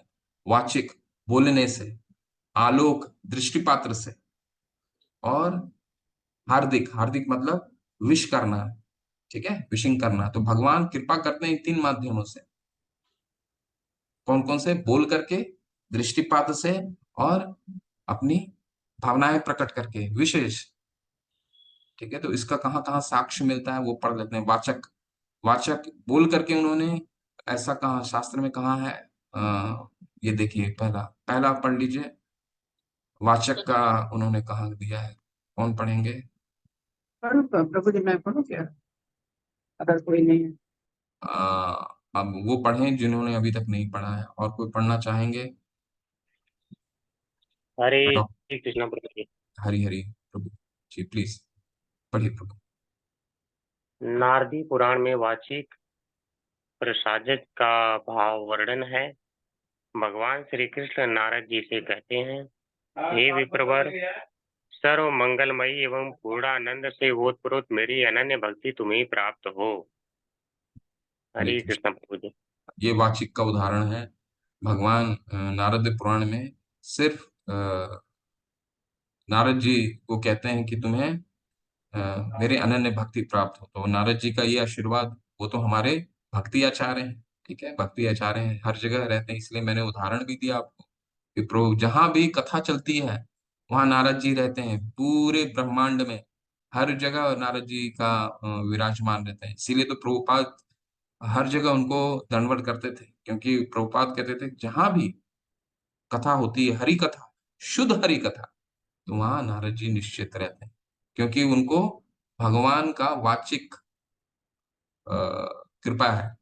ठीक है, अब हम पढ़ते हैं उदाहरण किनका? आलोक यानी दृष्टिपात्र से। दृष्टिपात से कोई पढ़ना चाहेंगे पढ़ सकते हैं। हरे कृष्ण प्रभु जी। हाँ पढ़िए। स्कंद पुराण में आलोक दान जनित भाव का विवरण है। श्री कृष्ण के अपूर्व रूप को देखकर जंगलवासी इतने अतिशय भाव विभोर हो गए कि उन पर से अपनी दृष्टि नहीं हटा सके। ये भी पढ़ लीजिए प्रभु, थोड़ा सा हार्दिक, तीसरा, इसके बाद मैं इसको समझाता हूँ। हार्दिक प्रसाद के संबंध में सुख संहिता में नारद जी श्रील व्यासदेव से कहते हैं, आपके महाभागवत पुत्र सुखदेव उत्पन्न हुआ है। उसे बिना किसी उपाय के वह भगवत प्रसाद जनित भक्ति मिली हुई है, जो अनेक जन्मांतरों में भी दुर्लभ रहती है। हरे हरे हरे, कृष्ण प्रभु। हरे कृष्ण। कितना सुंदर उदाहरण है। दूसरा उदाहरण स्कंद पुराण से आता है, जो आपने पढ़ लिया कि भगवान को देखने मात्र से वो भगवान के भाव विभोर हो गए। भगवान की भक्ति में जंगलवासी जो हैं वो भाव भी विभोर हो गए। और हार्दिक, हार्दिक का मतलब जब उन्होंने व्यासदेव को कहते हैं कि आपका जो पुत्र है, जबकि उनके जो पुत्र थे सुखदेव गोस्वामी, वो बहुत बड़े बड़े ज्ञान, वो तो 12 वर्ष निकल ही नहीं रहे थे अपने माता के गर्भ से, आप सबको ज्ञात होगा। ठीक है, परंतु जैसे ही वो प्रकट हुए, जैसे ही उनका माता ने उनको जन्म दिया, वो वो अपने गर्भ में ही व्यासदेव से उन्होंने भगवान की लीलाओं को सुना, जबकि हालांकि उनको सुनने का दरकार नहीं था, क्योंकि वो तो आत्म साक्षारी पुरुष थे, परंतु फिर भी भगवान की अ, हार्दिक, भगवान की जो शुभेच्छा होती है, शुभेच्छा जिसको बोलते हैं, शुभेच्छा मात्र से वो भगवान को लीला को सुनने में उनका रुचि उत्पन्न हुआ, सुने, और हमें श्रीमद् भागवतम का इतना बड़ा ग्रंथ दिया। ठीक है, तो ये कुछ उदाहरण है जिसको आपको अच्छे से पढ़ लीजिए इसको। ठीक है, और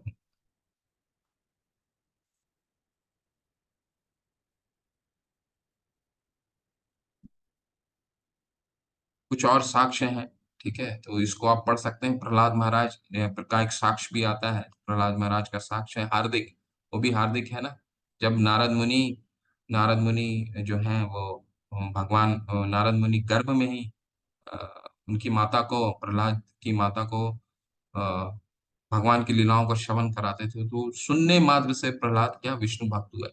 एक, जबकि असुर कुल में उनका प्राकट्य हुआ था, असुर कुल में उनका जन्म हुआ था। ठीक है, तो ये भाव अध्याय आपका संपन्न होता है, लेकिन भाव अध्याय का ये एक भाग संपन्न हुआ है। ठीक है, अब हम भाव कितने प्रकार के हो सकते हैं ये हम अगला स्तर में करेंगे, 18वें अध्याय में। ठीक है, और उसको संपन्न करने के बाद हम 19वां अध्याय जो प्रेम, तो हम ये पूरा जितनी भक्ति लता लता बीज का 9 जो सोपान है, सब हमने सब कुछ फिलोसफिकली सब कुछ हम जान जाएंगे। ठीक है, भाव रूप में बहुत कुछ हो सकता है ना समझ पाए, पर फिलोसफिकली, इसीलिए 19वां अध्याय तक सब कुछ कवर है। 20 के बाद क्या है, बहुत विस्तार है इसका। ठीक, हरे कृष्णा, शिल प्रभुपाद की जय। किसी का कोई संशय है? ओम प्रकाश मनेरिया, प्रभु क्या संशय, बताइए प्रभु क्या प्रश्न हरे कृष्ण प्रभु जी, हैंडल्स पहले था, पहले का थे। है?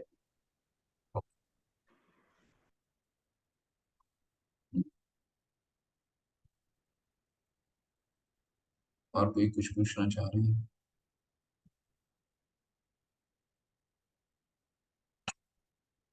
रुचिता सिंह माता, हरे कृष्ण माता, अनम्यूट कीजिए प्लीज।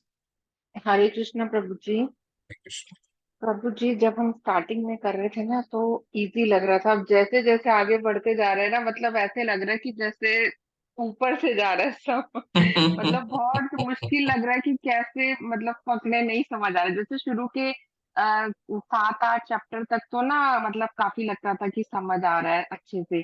अभी प्रभु जी मतलब जितना, मतलब अभी तो आप ये लगा लो कल की क्लास, मतलब ऐसे लग रहा है जैसे सब कुछ मतलब ऊपर से गया, कुछ समझ में नहीं आ रहा। कैसे हम्म। करे प्रभु जी, इसको कैसे समझे? नहीं नहीं, बिल्कुल समझ में आएगा माता जी, उसको दोबारा पढ़िए, तिबारा पढ़िए, 4 बार पढ़िए, साथ में मिल के पढ़िए। कोई प्रश्न होता है, क्योंकि हमें फिलॉसफी तो समझना है, फिलॉसफी समझना हमें बहुत जरूरी है। भाव समझने की जी आवश्यकता नहीं, क्योंकि हम भाव, आपको इसलिए कठिन इसलिए लग रहा है आज की तारीख में कि इसके भाव को हम नहीं समझ पाए, कोई दिक्कत नहीं है, क्योंकि हमारी ग्रंथियां इतनी हैं कि हम भाव को नहीं समझ पाए। ठीक है, तो हमारी अनर्थ इतनी है कि भाव को समझना हमें आवश्यकता नहीं है अभी, इसलिए हमें फिलॉसफी को बस समझ लीजिए अभी। 17 जी आप एक बार इसको अध्ययन कीजिए, 2 बार अध्ययन कीजिए, 3 बार अध्ययन कीजिए, कोई ऐसा कठिन नहीं है, फिलोसफिकली समझने में कठिनाई नहीं है, परंतु इसको आत्मसात करने में हमें क्या लगता है कि इसको आत्मसात करना में बहुत मुश्किल होगा। बिल्कुल मुश्किल होगा, जी क्योंकि ये हम कर ही नहीं सकते, अगर हम करना भी चाहें तो नहीं कर सकते। ये हृदय में ये क्या है, भाव है माता, भाव को हमको प्रकट तभी हो सकता है जब हमारी साधना बहुत दृढ़ हो। हमारी साधना जब अच्छी होने लगेगी तो हृदय में ये सब ज्ञान खुद ही प्रकाशित होने लगेंगे। हमें क्या करना है, वैदिक भक्ति जो आप कर रहे हैं कि 1 से लेकर के 7 अभी वैदिक भक्ति तो हमारा 15 अध्याय तक चला, ये सब इसको अच्छे से पढ़िए, क्योंकि हमको वैदिक भक्ति के नियमों का पालन बहुत ही अच्छे से करना है, वही हमारी साधना है, वही खुराक है। तभी हम 16, 17, 18, 19 के बाद के अध्याय को समझेंगे। बट फिलॉसफी समझ लीजिए, बहुत कठिन नहीं है माता, बिल्कुल कठिन नहीं है, 2-3 बार पढ़िए। जी और प्रभु जी। हरे कृष्णा फिलॉसफी में प्रभु दिक्कत जी। नहीं। बोलिए। हरे कृष्णा। यस यस, बोलिए। दंडवत प्रणाम प्रभु जी। दंडवत जैसे प्रणाम। इसमें बताया गया ना कि एक तो ये जो हम गुरु का हाथ पकड़ लें, एक तरीका तो ये है प्रामाणिक गुरु का। और दूसरा ये बताया गया कि जैसे हमें अपने आप भगवान की इतनी दृष्टि को सहसा भगवान के प्रति भगवान की दया से भक्ति विकसित हो जाती है ना। तो जी। जैसे उदाहरण भी दिए गए थे अलग हम्म। अलग, वो महाविद्यालय का उदाहरण की गए नहीं और हम उसके ज्ञानी बन गए। हम्म। तो मेरा ये कहना था कि गुरु भी जो प्रभु जी मिलते हैं, प्रामाणिक हम्म। गुरु भी हमें, वो हम्म। भी भगवान की दया से ही मिलते हैं ना। जैसे बताया गया था पहले गीता हम्म। वगैरह में कि गुरु का हम्म। भी सानिध्य जो मिलता है वो भगवान की ही कृपा से मिलता है ना। हम्म। और बिल्कुल प्रभु। मतलब एक दूसरे के दोनों पूरक है ना, यही मान एकदम के। एकदम बिल्कुल पूरक है। बिल्कुल पूरक है। बिना बिना साधना के, हमारी दृढ़ साधना के हमें गुरु भी प्राप्त नहीं होंगे। ठीक है, तो गुरु का मिलना भी भगवान की कृपा है। जी। ठीक है, तो बिल्कुल आपका समझ ठीक है। इसको इसी तरह से समझा जा सकता है। ठीक है, तो ठीक है, आपका समझ ठीक है। तो इसमें क्या प्रश्न क्या है प्रभु? नहीं मतलब मेरा यही था कि जैसे दो तरीके बताए थे ना कि एक तो भगवान की दया अचानक हो गई तो हम मतलब हम्म। उसमें लग गए, और हम्म। दूसरा मतलब गुरु का सानिध्य मिल गया। वो दो तरीके बताए।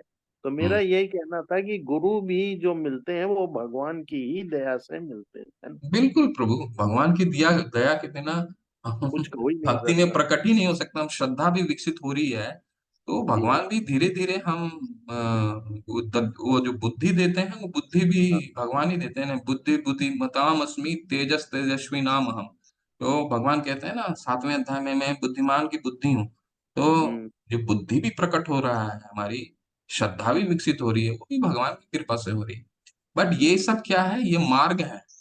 कौन हाँ। सा मार्ग हमारे लिए सुलभ है, वो हमारे आचार्यगण बता रहे हैं। ठीक है, सुलभ क्या है? गुरु के हाथ थामना। भगवान के हाथ को थाम सकते हैं, परंतु अगर हमारी शुद्धि नहीं हो तो क्या होगा? शायद वो हमारे को भगवान न दिख पाए। परंतु गुरु क्या है? हमारे पार्षद हैं, उनके आखिर उसी के लिए तो आखिर भेजे हैं दम तक भगवान। हमारा साथ देंगे गुरु हैं, गोलोक हम्म। तक ले जाने। जी। ठीक बात। हरे कृष्ण। देवेश प्रभु। हरे कृष्ण प्रभु जी। जी जी, हरे कृष्ण। आज भक्तिलता का जो आपने डायग्राम दिखाया, हम्म। भक्तिलता का जो डायग्राम दिखाया, हम्म। ये वाला एक्चुअली हम इंटरनेट से डाउन किया अभी ये 2 दिन पहले ही। तो ये हम लोग कल चर्चा किया था, वो जो रामनवमी भी था ना, हम्म। उसमें हम लोग इसको चर्चा किया था, कुछ कुछ चीज चर्चा किया। तो हम्म। काल से आपका लेक्चर से एक वर्ड आया है, हम्म। जो वर्ड का नाम था ग्रंथि। हम्म। काल से ये वर्ड, जितना लेक्चर था सबसे काल से चालू हुआ ग्रंथि। हम्म। तो मेरा मन में काफी संशय था, हम्म। जो इंद्रिय कंट्रोल करके गोस्वामी तक पहुंचना, हम्म। ठीक है। तो हम्म। ये हमको कनेक्टिविटी बिटवीन फिजिकल बॉडी और जो आध्यात्मिक चेतना है, वो हम्म। उसके साथ कनेक्टिविटी हमको समझ में नहीं आ रहा था। लेकिन हम्म। काल जब ग्रंथि वर्ड आया है, तो अभी हमको समझ में आ रहा है ग्रंथि के साथ इंद्रिय का कनेक्शन। हम्म। तो ये काफी डीपर थॉट जो है, मेरा मन में काफी दिन से प्रश्न चल रहा था, क्या हम्म। ये समझो कहाँ पर है। हम्म। बॉडी के साथ ये स्पिरिचुअल जो है वो तो दिखाई नहीं पड़ता ना, वो तो अलग चीज है। हम्म। तो ये चीज जो है मेरा शरीर के साथ कैसे कनेक्टेड है। तो ग्रंथि कंट्रोल जो है ये इसके साथ इंद्रिय का हो गया, इसके साथ हम्म। फिर स्पिरिचुअल कंट्रोल में जाएगा। तो ये हम्म। जो लता जो आपने दिखाया, ये लता हम्म। काफी काफी काफी माने कन्विंसिंग है एकदम। माने हम्म। इतना सुंदर है, क्या हमको बहुत काल से बहुत आनंद आ रहा है। ये काल से हम्म। जब आपने ग्रंथि का वर्ड यूज किया, हम्म। बहुत अच्छा लगा हमको। यही चीज बोलने के हरे लिए हमने रेज किया था। हरे कृष्ण प्रभु, धन्यवाद प्रभु। देखिए ऐसा है, जो ग्रंथि है वो हमारी अनर्था है। और जो अनर्थ क्या है? अनर्था हमारी जो भी, भगवान छठे 18वें अध्याय के 66वें श्लोक में क्या कहते हैं कि सारे धर्म को त्याग त्याग करके मेरे शरण ग्रहण करो। तो ये जो जितने भी धर्म हैं, वो हमारी अनर्था है। कौन से धर्म? शारीरिक धर्म, ठीक है, ये हमारी अनर्थ है। शारीरिक Yes. धर्म, पति धर्म, पत्नी धर्म, पुत्र धर्म, पुत्री धर्म, ऑफिस का धर्म, ये जितने भी धर्म है ये हमारी अनर्थ है, इससे हम आसक्त रहते हैं। और एक शब्द का आपने इस्तेमाल किया कि हम अपने इंद्रियों को कंट्रोल कर करके हमारी ग्रंथियों का भेद कर सकते हैं। इंद्रियों को कंट्रोल ध्यान योग में किया जाता है प्रभु। तो हाँ इंद्रियों का कंट्रोल के लिए हमारे संप्रदाय में उसका उल्लेख नहीं है। इंद्रियों को कंट्रोल करना क्या, भगवान 5वें अध्याय में क्या कह रहे हैं? कर्म संन्यासाद कर्म योग विशिष्यते। कर्म संन्यास से कर्म योग विशिष्यते। इंद्रियों को कंट्रोल नहीं करना है, क्या करना है? इंद्रियों को भगवान की सेवा में लगा देना है, ठीक हाँ है। हाँ उसको अगर हम कंट्रोल करेंगे तो क्या होगा? अगर हृदय शुद्ध नहीं होगा तो क्या होगा? कर्म इंद्रियाणि संयम्य आस्ते मनसा स्मरण इंद्रियार्थान विमूढ़ आत्मा मिथ्याचार से उच्चते। तो हम कंट्रोल करने के प्रयास करेंगे तो क्या होगा? मान लीजिए आज हम उपवास रख रहे हैं, उपवास तो रखनी है, बहुत मुश्किल है, हमको खाने का तो मन कर रहा है, इंद्रियों को कंट्रोल किए हुए हैं, लेकिन जैसी दिखा मिथ्याचार से उसको हमने ग्रहण कर लिया। मिथ्याचार से उच्चते, वो भगवान उसको कहते हैं मिथ्याचारी। वैसे साधुओं को मिथ्याचारी कहा जाता है। तो इंद्रियों को कंट्रोल नहीं करना है, इंद्रियों को भगवान की सेवा में लगा देना है। वो हाँ उसको नियमित, ये जो हमारी जितनी भी इंद्रियां हैं, आउटपुट इनपुट डिवाइस जितने हैं, ज्ञान इंद्रियां, कर्म इंद्रियां, ज्ञान इंद्रियां हमारी इनपुट है और कर्म इंद्रियां आउटपुट डिवाइस है। इसको बस भगवान की सेवा में लगा रहा है। जितने आंख, कान, नाक, मुंह, जीवा, त्वचा, ये जितने हैं बिल्कुल इसको भगवान की सेवा में लगाएंगे। जैसे ही हम सेवा में लगाएंगे तो क्या हम्म, होगा? हमारा निरंतर उसी में मन लगा रहे। तो इंद्रियां लग गया ना उसके में। इसलिए तो भगवान बिल्कुल प्रभुपाद कहते हैं ना, मंदिर मैंने बनवाया है, इतना मॉर्निंग का प्रोग्राम दिया है ताकि हम लोग इंगेज रहे। इंगेजमेंट ऑफ सेंसेस इसको कहा जाता है। तो ऐसे अगर करेंगे तो हमारा हमारा मार्ग बहुत आसान होता जाएगा। and ठीक है Vaidhi Prabhu, Bhakti is the foundation. बिल्कुल बिल्कुल। तो वो अगर हम करते हैं तो हमारा मन ही उसमें लगने लगेगा, ठीक है। हाँ हाँ हाँ मन लगने लगेगा तो अपने आप हमारी आसक्ति कम होने लगा। हमें किसी चीज को करने की जरूरत नहीं है। हमारे को मन को इधर लगाने की जगह, इंद्रियों को इधर लगाने की जगह उधर लगाना हाँ है। हाँ हाँ ठीक ठीक ठीक है, ठीक ठीक है। हरे कृष्ण प्रभु जी, दंडवत प्रणाम। धन्यवाद। चिंता की कोई बात नहीं है माता, रुचिका माता, आप बस पढ़ते रहिए। कहीं भी है, इतने वरिष्ठ भक्त लोग भी हैं, बहुत साथ में मिलकर पढ़िए। जी और प्रभु जी। कोई भी संशय रहता है मिलकर इसका समाधान करेंगे। अनुराग प्रभु हैं, ये सब वरिष्ठ लोग हैं, सब जी साथ में मिल प्रभु जी। करके पढ़िए। कहीं भी कुछ आता है तो चर्चा के माध्यम से सुलझाने का प्रयास जी करें। प्रभु जी। हरी हरी। हरे कृष्णा प्रभु जी। चलिए फिर चलते हैं। वाञ्छाकल्पतरुभ्यश्च कृपा सिन्धुभ्येव च पतितानां पावनेभ्यो वैष्णवेभ्यो नमो नमः। अनंत कोटि वैष्णव वृंद की जय, श्री प्रभुपाद की जय, नामाचार्य हरिदास ठाकुर की जय, पंच तत्व की जय। हरे कृष्ण। आप सभी हरे कृष्णा प्रभु जी, दंडवत प्रणाम। दंडवत हरि। हरे कृष्णा, दंडवत हरे प्रणाम कृष्ण। प्रभु। हरे कृष्ण प्रभु जी। हरे कृष्णा प्रभु जी, दंडवत प्रणाम। हरे कृष्ण प्रभु हरे।